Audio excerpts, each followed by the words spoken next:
I'm thirsty. Me too. Maybe it's time for another cocktail.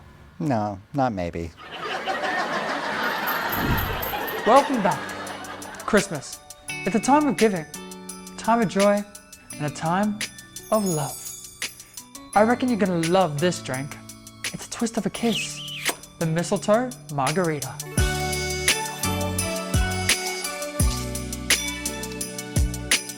I don't want a lot for Christmas, but there's just one thing I need.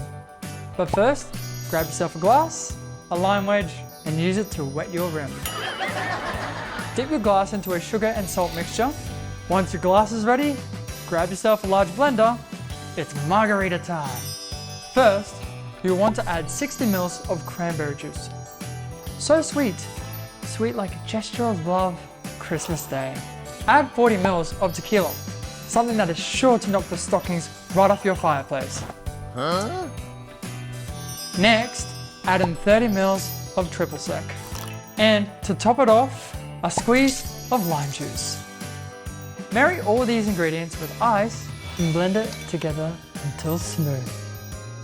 While that's blending and getting to know each other, let me tell you about last Christmas. For me, it was a rough one. I gave my heart to someone, the very next day, they just gave it away. Well, this year, to save me from tears, I'll have a Mistletoe Margarita special. And I'll be honest, there's just no need to hang your stockings up there on the fireplace, because Santa Claus won't make me happy with a toy on Christmas Day. But 5 of these, now that's a Christmas. Once your mixture is smoothly blended, pour the drink into your prepared glass and garnish with a sprig of mint and a couple of sugared cranberries, or candy canes, your choice. Wow! This is a drink you'll enjoy.